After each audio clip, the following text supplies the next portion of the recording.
أشهد أن لا إله إلا الله وحده لا شريك له وأشهد أن محمدا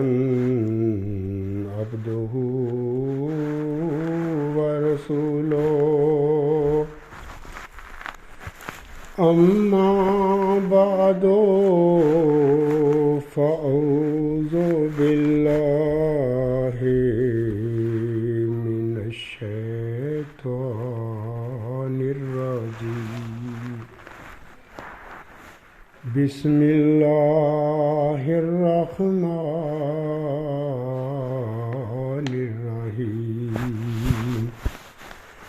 الحمد لله رب العالمين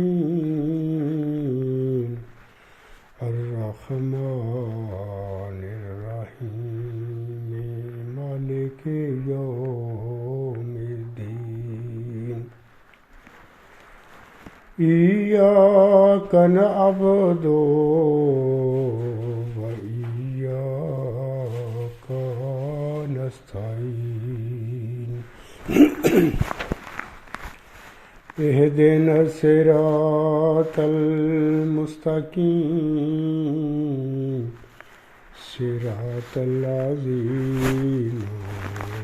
أنعمت عليهم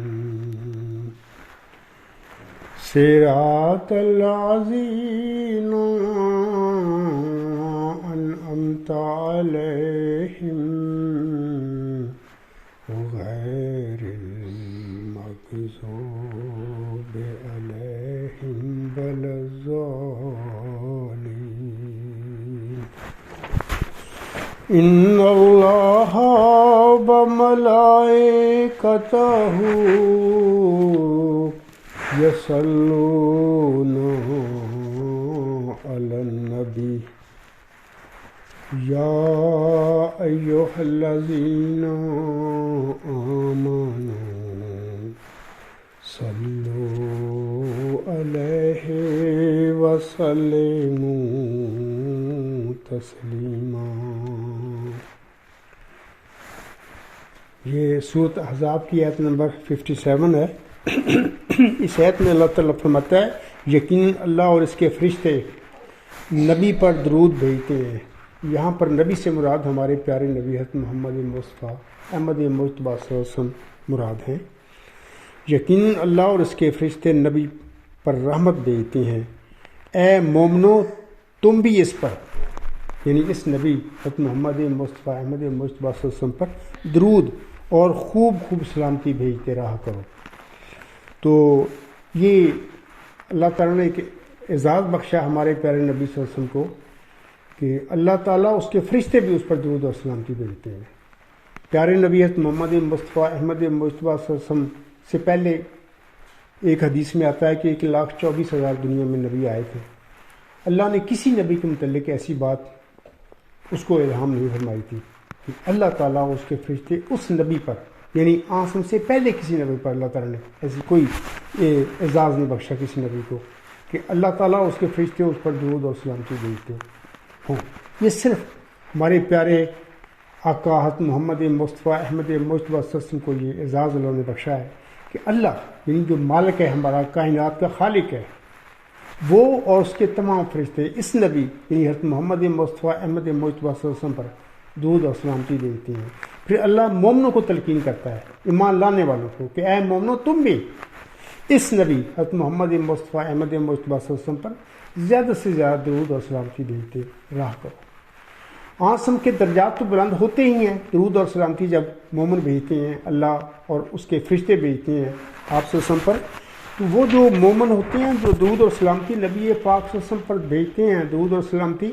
ان کے بھی درجات بلند ہوتے ہیں، ان کو بھی نیکیاں ملتی ہیں۔ تو اس لیے یہ مومنوں کو چاہیے کہ اس اللہ کی اس فرمودہ پر کم عمل کریں اور چلتے پھرتے اٹھتے بیٹھتے جب بھی یاد آئے اپنے پیارے نبی حضرت محمد مصطفیٰ احمد مجتبیٰ صلی اللہ علیہ وسلم پر درود اور سلامتی بھیجنا شروع کر دیا کریں۔ اسی ایت کے حوالے سے حضرت مرزا غلام احمد حکم عدل حضرت مرزا غلام احمد امام مہدی و مسیح موعود اپنے ملفوظات میں فرماتے ہیں، یہ جلد اول ملفوظات کی جو ہے صفحہ 24 پر حضور وسلم کے الفاظ ہیں۔ آپ علیہ السلام فرماتے ہیں اس ایت سے ظاہر ہوتا ہے کہ رسول اکرم صلی اللہ علیہ وآلہ وسلم کے اعمال ایسے تھے کہ اللہ تعالیٰ نے ان کی تعریف یا اوصاف کی تحدید کرنے کے لیے کوئی لفظ خاص نہ فرمایا۔ لفظ تو مل سکتے تھے لیکن خود استعمال نہ کیے، یعنی آپ صلی اللہ علیہ وسلم کے اعمال صالحہ کی تعریف تحدید سے بیرون تھی۔ اس قسم کی ایت کسی اور نبی کی شان میں استعمال نہیں کی۔ آپ صلی اللہ علیہ وسلم کی روح میں وہ صدق و وفا تھا، اور آپ صلی اللہ علیہ وآلہ وسلم کے اعمال خدا کی نگاہ میں اس قدر پسندیدہ تھے کہ اللہ تعالیٰ نے ہمیشہ کے لیے یہ حکم دیا کہ آئندہ لوگ شکر گزاری کے طور پر درود بھیجیں، یعنی نبی پاک حضرت محمد مصطفیٰ صلی اللہ علیہ وسلم پر درود بھیجیں۔ سامنے کرام، آج 14 اپریل ہے اور رمضان کا مبارک مہینہ اس وقت چل رہا ہے، اور اس وقت آخری عشاء شروع ہو چکا ہے۔ تو میرے جتنے بھی مومن بھائی ہیں وہ سارے، جن کو توفیق اللہ دے، صحت مند ہیں، سفر میں نہیں ہیں، وہ روزے بھی رکھ رہے ہوں گے اور عبادت بھی بجا لا رہے ہوں گے، کیونکہ یہ ماہ رمضان کا برکتوں اور رحمتوں والا مہینہ ہے۔ اس میں انسانوں کو چاہیے کہ زیادہ سے زیادہ اللہ کی عبادت بھی کریں، ماہ رمضان کے روزے بھی رکھیں، کیونکہ روزے کی اللہ تعالیٰ نے بہت بڑی جزا مقرر فرمائی ہوئی ہے اپنے بندوں کے لیے۔ تو بہر دعا ہے کہ اللہ تعالیٰ سب مومنوں کو توفیق بخشے کہ وہ اس ماہ رمضان سے بھرپور فائدہ اٹھائیں، اور اس کی برکات اور اس کی رحمتیں ہیں جو اللہ تعالیٰ نازل فرماتا، اس سے وافر حصہ وہ پائیں۔ اس کے بعد میں سامعین کو بتانا چاہتا ہوں کہ سورۃ منافقون جو ہے، اس کی آیات جو 10 تا 12 ہیں، اس میں اللہ تعالیٰ اس طرح فرماتا ہے، یا ایھا الذین آمنوا لا تلہکم اموالکم ولا اولادکم عن ذکر اللہ ومن یفعل ذلک فَأُولَئِكَ هُمُ الْخَاسِرُونَ وَأَنفِقُوا مِمَّا رَزَقْنَاكُم مِّن قَبْلِ أَن يَأْتِيَ أَحَدَكُمُ الْمَوْتُ فَيَقُولَ رَبِّ لَوْلَا أَخَّرْتَنِي إِلَىٰ أَجَلٍ قَرِيبٍ فَأَصَّدَّقَ وَأَكُن مِّنَ الصَّالِحِينَ وَلَن يُؤَخِّرَ اللَّهُ نَفْسًا إِذَا جَاءَ أَجَلُهَا وَاللَّهُ خَبِيرٌ بِمَا تَعْمَلُونَ۔ یہ 3 جو آیات ہیں سورۃ منافقون کی، ان کا ترجمہ اس طرح ہے کہ اللہ ان میں فرماتا ہے کہ اے لوگو جو ایمان لائے ہو، تمہیں تمہارے اموال اور تمہاری اولاد اللہ کے ذکر سے غافل نہ کر دیں، اور جو ایسا کریں تو یہی ہیں جو گھاٹا پانے والے ہیں، اور خرچ کرو اس میں سے جو ہم نے تمہیں دیا ہے، پیشتر اس کے کہ تم میں سے کسی کو موت آ جائے تو وہ کہے اے میرے رب، کاش تو نے مجھے تھوڑی سی مدت تک مہلت دی ہوتی تو میں ضرور صدقات دیتا اور نیکوکاروں میں شامل ہو جاتا۔ اور اللہ کسی جان کو جب اس کی مقررہ مدت آ پہنچی ہو ہرگز مہلت نہیں دیتا۔ اور اللہ اس سے جو تم کرتی ہو ہمیشہ باخبر رہتا ہے۔ بڑی آیات میں نصائح اللہ فرماتا ہے اپنے بندوں کو کہ دیکھیں مال اور اولاد دو ایسی چیزیں ہیں کہ جن کے بغیر انسانوں کو کی بنتی رہے، یعنی ان کا گزارا نہیں ہوتا۔ ہر ماں باپ، ہر انسان چاہتا ہے کہ اللہ مجھے مال بھی دے، مجھے اولاد بھی دے، اور پھر مال بھی زیادہ دے اور اولاد بھی خوبصورت اور صحت مند دے۔ یہ خواہشیں ہیں انسانوں کی۔ تو مال اور اولاد دونوں کے متعلق اللہ نے فرما دیا ہوا ہے اپنے کلام پاک میں، یہ دونوں فتنہ ہیں، یعنی ازمائشیں اور ابتلا ہیں ان میں۔ مال میں بھی بڑا ابتلا ہے انسانوں کے لیے، اور اولاد میں بھی بڑا ابتلا ہے۔ مال اگر انسان کی ہو، چوری ہو جائے تو تفکرات پڑ جاتے ہیں، مسئلے پریشانی پیدا ہوتی ہیں، یہ کیا ہوا، چور لے گئے۔ اور اسی طرح اولاد ہو، اولاد میں بھی بڑی آزمائشیں ہیں انسان کے لیے، اور اگر بیمار ہو جائے اولاد تو بڑی پریشانیاں ماں باپ کے لیے۔ تو یہ مال اور اولاد دونوں انسانوں کے لیے فتنہ ہیں، لیکن ان کے بغیر چارہ بھی نہیں ہے۔ ہر انسان کی خواہش ہوتی ہے کہ اللہ اسے مال بھی دے، اولاد بھی دے۔ باہر دعا کرنی چاہیے کہ اے اللہ ہمیں مال دے جتنا ہمیں چاہیے، ضرورت ہو، ہماری ضرورت سے زیادہ ہمیں ضرورت نہیں ہے، اللہ نہ ہی دے تو بہتر ہے، کیونکہ آزمائشیں شروع ہو جاتی ہیں۔ مال اتنا ضرور دے ہمیں کہ ہم اپنی ضرورتیں پوری کریں، ہم کسی کے محتاج نہ ہوں دنیا میں، اتنا مال دے، اچھا کھائیں، اچھا پہنیں، اچھے مکان میں رہیں، اپنے بچوں کو اچھا کھلائیں، اچھے کپڑے پہنائیں، یہ تو حق ہے ہر انسان کا۔ اس سے زیادہ کی خواہش کرنا تو میں سمجھتا ہوں کہ وہ پھر گمراہی ہے۔ اللہ ہمیں ان گمراہیوں سے بچائے، اتنا ہی مال ہمیں دے مومنوں کو جس سے ان کی ضرورتیں پوری ہو جائیں۔ تو باہر زیادہ کی خواہش ہی نہیں کرنی چاہیے، کیونکہ یہ زندگی جو ادھر ہے دنیا میں، یہ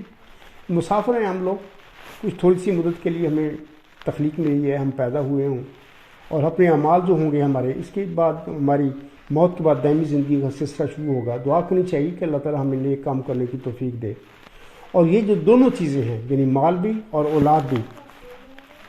یہ ہمیں اللہ کی رضا، اس کی بخشش حاصل کرنے کے لیے یہ موجب بن جائے۔ یہ سمجھدار جو ماں باپ ہوتے ہیں، انسان ہوتے ہیں، وہ اپنی اولاد کی وجہ سے بھی اس کی نیک تربیت کرتے ہیں، اور اتنے نیکی میں داخل کر دیتے ہیں کہ وہ بچے بھی ان کے صراط قدوم پر چلتے ہیں، یعنی صراط مستقیم پر چل کر، دین اسلام پر چل کر نیکیاں کماتے ہیں، اور وہ ماں باپ کے لیے بھی دعائیں کرتے ہیں۔ یعنی وہ اولاد بھی نیک جو ہوتی ہے، اللہ تعالیٰ کی بخشش اور اللہ تعالیٰ کی رضا کے حصول کا موجب بن جاتی ہے۔ اسی طرح مال بھی اگر اللہ دے تو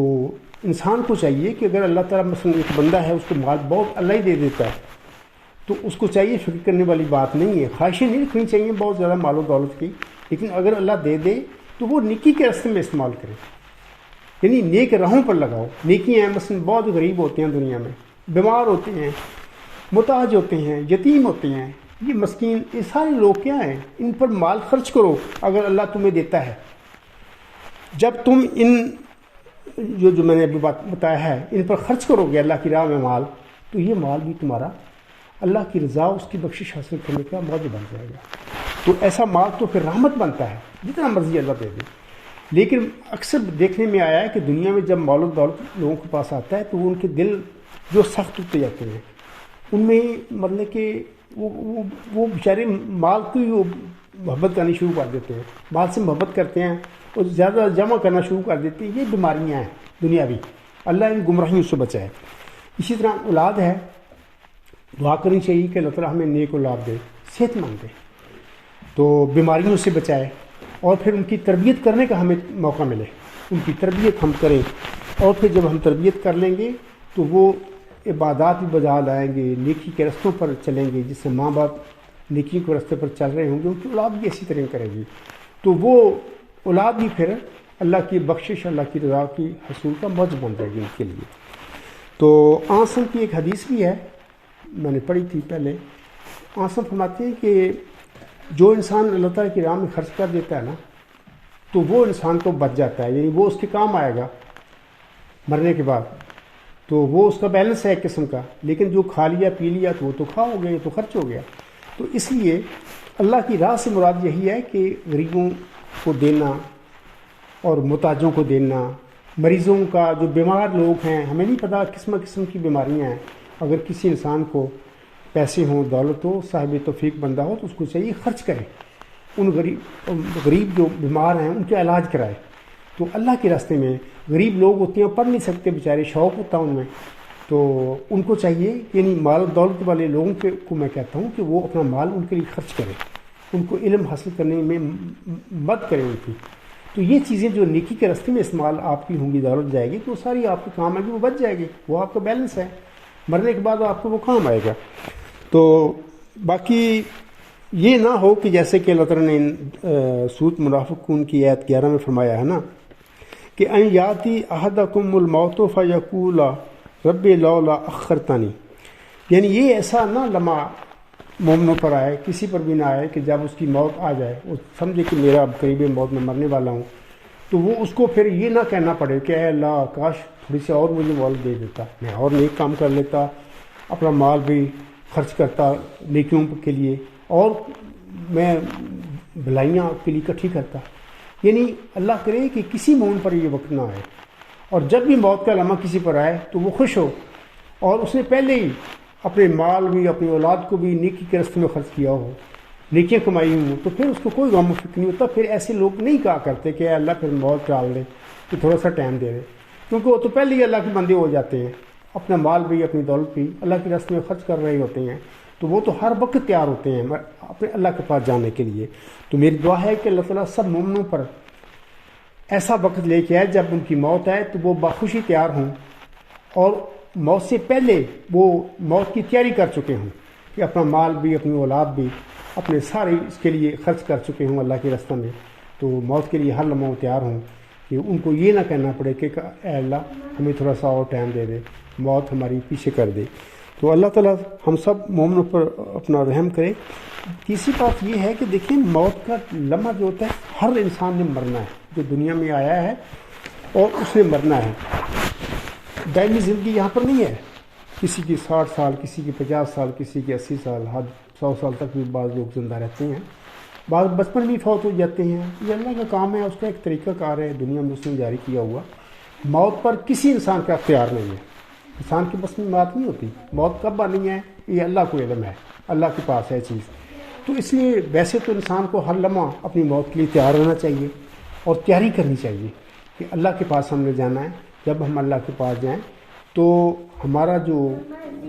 نیک اعمال زیادہ ہوں، اللہ کی بخشش ہمیں اسی دنیا میں مل جائے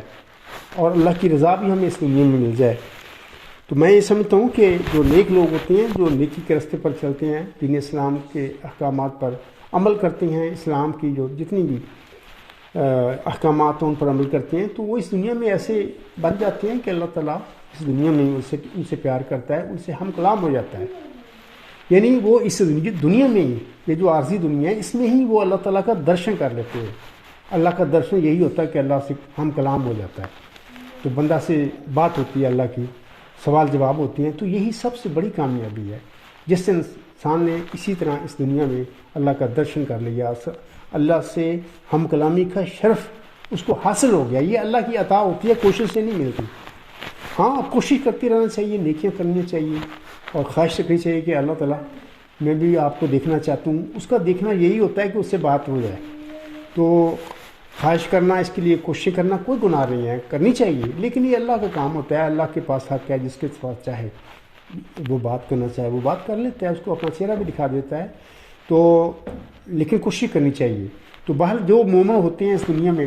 اللہ کا چہرہ دیکھ لیتے ہیں، اللہ کو پا لیتے ہیں، ہم کلامیوں سے ہو جاتی ہے، تو وہ اس دنیا میں جنت حاصل کر لیتے ہیں،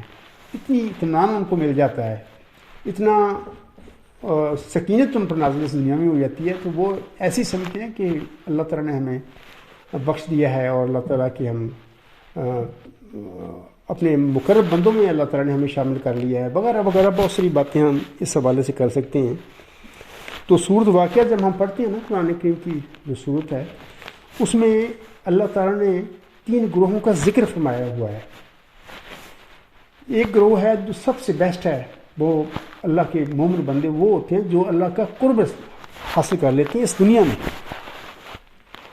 تو وہ سمجھو کہ انہوں نے تو اپنا مقصد حیات جو حاصل کر لیا، اللہ کو دیکھ لیا اس دنیا میں اور اللہ کا قرب حاصل کر لیا، اللہ کے مقرب بندے بن گئے۔ تو دوسرے وہ گروہ ہے قیامت کے دن جن کے دائیں ہاتھ میں ان کا اعمال نامہ دیا جائے گا۔ تو یہ بھی خوش نصیب لوگ ہوں گے جن کو یہ توفیق مل جائے گی کہ وہ زندگی اس طرح گزاریں گے اس دنیا میں کہ مرنے کے بعد پھر اللہ ان سے راضی بھی ہوگا، ان کو بخش بھی دے گا، ان کا اعمال نامہ ان کے دائیں ہاتھ میں پکڑائے گا، وہ بھی جنتی لوگ ہیں۔ تو آگے ان کی جو انعامات ہیں ان کا بھی صورت واقعہ میں ذکر اللہ نے فرمایا ہوا ہے۔ مقرب تو پھر اللہ کی پسندیدہ وجود ہوں گے، تو وہ جو ان کے اللہ کے قریبی بندے ہوں گے۔ تو دعا کرنی چاہیے، سب کو دعا کرنی چاہیے، کوشش بھی کرنی چاہیے کہ اے اللہ ہمیں اپنے مقرب بندوں میں شامل فرما۔ یعنی دعا کرنے میں تو کوئی حرج نہیں ہے نا، دعا کرو اور کوششیں بھی کریں، صرف خالی دعائیں کرتے رہنا اور کام غلط کرنا یہ تو مطلب کہ یعنی اللہ کو دھوکہ دینے والی باتیں ہیں نا۔ دعا بھی کرو، پھر اس کے لیے کوشش بھی کرو کہ اے اللہ ہم سے ایسے کام کروا دے اس دنیا میں، ہم ایسی نیکیاں بجا لائیں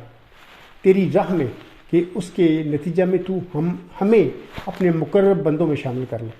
تو اس دنیا میں ہی پھر اللہ تعالیٰ ایسے لوگوں کو اپنا دیدار بھی کرا دیتا ہے، ان سے ہم کلامی کرتا ہے اور ہر مشکل وقت میں ان کی مدد فرماتا ہے۔ تو تیسری جو گروہ ہے صورت واقعہ میں جن کا آپ نے ذکر کیا، وہ ہیں جن کو اعمال نامہ ان کا بائیں ہاتھ میں لگے۔ یہ وہ بدبخت لوگ ہوں گے جو اس دنیا میں اللہ کے منکر اور دنیا پرست لوگ اور برائیاں کرنے والے، یعنی فرعون، حامان ٹائپ اور ابو جہل ٹائپ بھی لوگ ہوتے ہیں، ظالم ہوتے ہیں، ظلم کرتے ہیں، انسانوں پر ظلم کرتے ہیں، اپنی جان پر بھی یہ ظلم کرتے ہیں۔ اصل میں اگر دیکھا جائے، یعنی جو انسان دنیا پر ظلم کرتا ہے، لوگوں پر کرتا ہے، دراصل اگر دیکھا جائے تو وہ اپنی جان پر ظلم کر رہا ہوتا ہے، اس کو پتہ نہیں ہوتا میں کیا کر رہا ہوں۔ اللہ تعالیٰ ایسے لوگوں پر بھی رحم کرے، ان کو ان کے دل میں نیکی کی محبت ڈالے اور وہ نیکی کی طرف آ جائیں، صراط مستقیم پر چلیں، اللہ کی رضا پائیں، بخشش پائیں۔ یہی مقصد حیات ہے اس دنیا میں، انسان کی آنے کا اور انسان کی تخلیق کا یہی مقصد ہے۔ تو بہرحال یہ تیسرے گروہ جو ہیں اللہ تعالیٰ سب کو پناہ دے۔ دعا کرنی چاہیے کہ اللہ تعالیٰ ہمیں اس دنیا میں اپنی بخشش بھی ہمیں بتا دے، دکھا دے اور ہم اس کے پیارے بندے میں شامل ہونے کا ہمیں موقع مل جائے اس دنیا میں، اور اللہ ہمیں ان لوگوں سے بچائے کہ قیامت کے دن جن کے بائیں ہاتھوں میں اعمال نامہ ملنا ہے۔ اور جو ایسے لوگ ہوتے ہیں ان کے لیے بھی دعا کرنی چاہیے، مومنوں کو چاہیے کہ ان کے لیے دعا کریں، اللہ ان کو ان ظالموں کو بچا، یہ مطلب اس دنیا میں تو ان پر گرفت کر سکتا ہے اور موت کے بعد بھی یہ لوگ بدبخت ہوں گے، جہنم میں جائیں گے۔ تو بہرحال اللہ تعالیٰ سے ہمیشہ اپنے لیے بھی دعا کرنی چاہیے، اس کے ان کے جو لوگ ہوتے ہیں جو مجرم ٹائپ ہوتے ہیں ان کے لیے بھی دعا کریں کہ اللہ تعالیٰ ان کو نیکی کا رستے پر چلنے کی توفیق دے اور بدیوں سے، برائیوں سے، جرموں سے ان کو بھی اللہ باز کر دے۔ تو میں ایک چھوٹا سا یہ لطیفہ سا ہے، بنتا بظاہر تو لطیفہ سا ہے لیکن معاملہ کچھ ہوا ہوگا دنیا میں کہ جیسے یہ لطیفہ بن گیا۔ وہ یہ ہے کہ کوئی غریب تھا آدمی، کوئی گاؤں میں رہتا تھا، وہ بڑا غریب تھا بہت زیادہ، اس کے پاس چھپی چھوٹی سی تو ایک چارپائی، ایک حقی، اپنے حقہ پیتے ہیں لوگ گاؤں میں بہت پیتے ہیں حقہ، لوگ حقہ ہی ان کی دولت ہوتا ہے۔ تو اس کے پاس یہی سرمایہ تھا۔ وہ ایسا ہوا کہ وہ سیلاب آ گیا، بہت زیادہ، بہت فلڈ آیا، لوگوں کے مکان سب گاؤں تھا جو بھی تھے پکے مکان گر گئے، لوگ اپنے مال مویشی پکڑ رہے ہیں، اٹھا رہے ہیں، کوئی سرمایہ، کوئی سونا یا جو بھی قیمتی زیور یا جو بھی قیمتی برتن وغیرہ وہ اٹھاتے پھر رہے ہیں۔ تو وہ بیچارے کے پاس، بیچارہ وہ غریب تھا، اس کے پاس تھا ہی کچھ نہیں۔ تو وہ کوئی اپنی چارپائی اس نے سر پر رکھی، حقہ پکڑا، دور ایک بڑا اونچا سا ٹیلا تھا، وہاں پر جا کے بیٹھ گیا، حقہ اس نے چلا کے پھر کہنے لگا بھی آج، پنجابی کے لفظ ہیں، آج غریبی نے سواد دیتا ہے۔ یعنی اس نے کہا کہ آج غربت تھی میری ساری زندگی، میں تو غریب ہی رہا ہوں، غربت میں زندگی گزار رہا ہوں، آج ایک لحاظ سے یہ جو آفت آ گئی ہے تو میرے پاس تو ہے ہی کچھ نہیں جو کھوئے۔ آج غربت نے مجھے مزہ بڑا دیا ہے کہ میں آرام سے بیٹھا ہوں، تو لوگ بھاگتے پھر رہے ہیں، اپنے مال مویشی بچاتے پھر رہے ہیں، زیور ہے، اولاد ہے، سب یہ چیزیں بچا رہے ہیں، تو مجھے تو میرے پاس تھا ہی نہیں جو جاتا۔ تو یہ اس کا لطیفہ بنا ہوا ہے کہ وہ کہتا ہے کہ آج غریبی نے سواد دیتا ہے۔ تو میں سمجھتا ہوں کہ غریبی سے بھی پناہ مانگنی چاہیے، اللہ تعالیٰ غربت سے بچائے، کیونکہ غربت بعض وقت کفر تک لے جاتی ہے۔ اللہ کسی کو بھی ایسی غریبی نہ دے کہ وہ محتاج بن جائے، لوگوں کا کھانے پینے کا محتاج ہو، رہنے کا محتاج ہو، مکان کے لیے محتاج ہو۔ اللہ تعالیٰ سب کو بچائے، اللہ اپنی جناب سے دے، یہ بنیادی ضرورتیں انسان کا حق ہے، اس کے لیے تگ و دو کرنی چاہیے. ہر انسان پر فرض ہے کہ وہ اپنا محنت کرے اپنے آپ کے لیے، اپنے بچوں کے لیے، اچھا کھائے، اچھا پیے، اچھے مکان میں رہے. یہ کوئی گناہ کی بات نہیں ہے، اتنی تمنا کرنا کوئی گناہ نہیں ہے. ہر انسان کا حق ہے کہ اچھا کھانا اس کو ملے، تو اچھے لباس ملے اس کو، اچھے مکان میں رہے. مکان میں بنیادی ضرورتیں ہونی چاہیے ساری. تو یہ چیزیں تو بنیادی چیزیں ہیں، ان کی خواہش کرنا، ان کے لیے کوشش کرنا کوئی گناہ نہیں. اس سے آگے جانا کہ مال کی محبت دل میں پیدا کر لینا، پیسے اکٹھے کرنا، اپنی آئندہ نسلوں کے لیے اکٹھے، یہ سب برائیاں ہیں، سب جرم ہیں.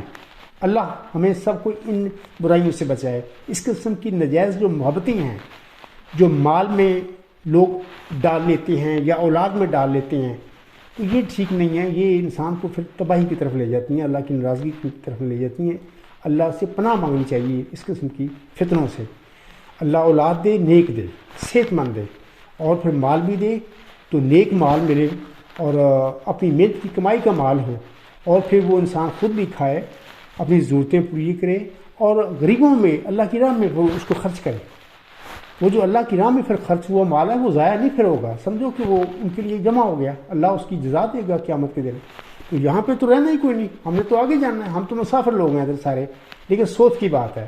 لیکن جب انسان اس دنیا میں پیدا ہوتا ہے نا، تھوڑا سا بڑا ہوتا ہے، تو وہ بھول جاتا ہے موت کو. تو ایسا وہ جیسا کہتے ہیں نا کہ جپھا مارنا، وہ ایسے اکٹھی کرنے شروع کر دیتا ہے دولت، اور جپھا مار لیتا ہے نا.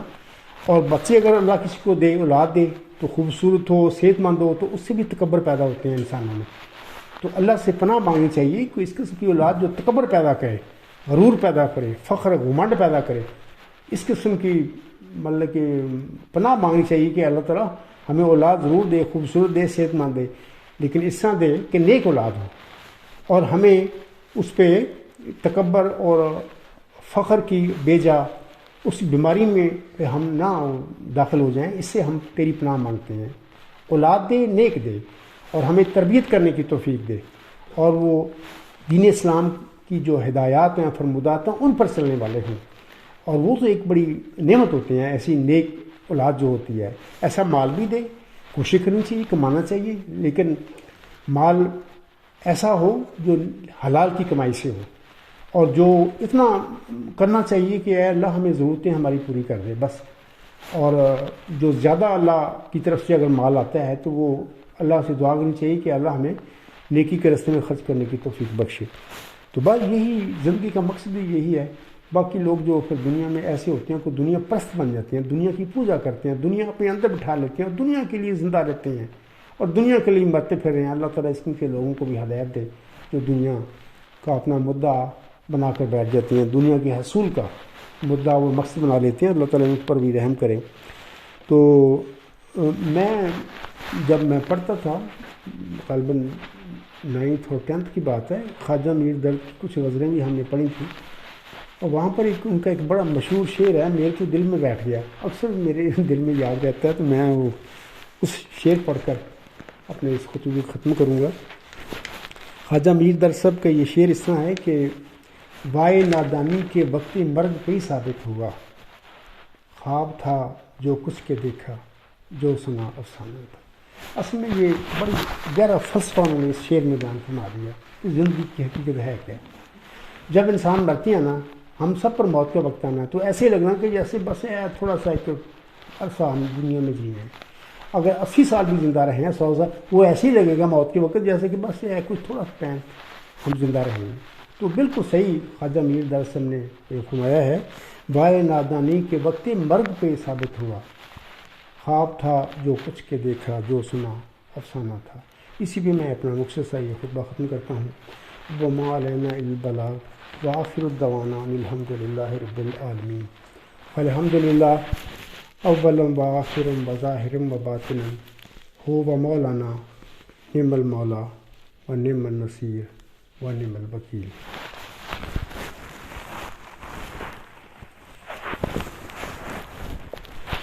الحمد للہ نحمده ونستعینه ونستغفره ونؤمن به ونتوکل علیہ ونعوذ بالله من شرور أنفسنا ومن سيئات أعمالنا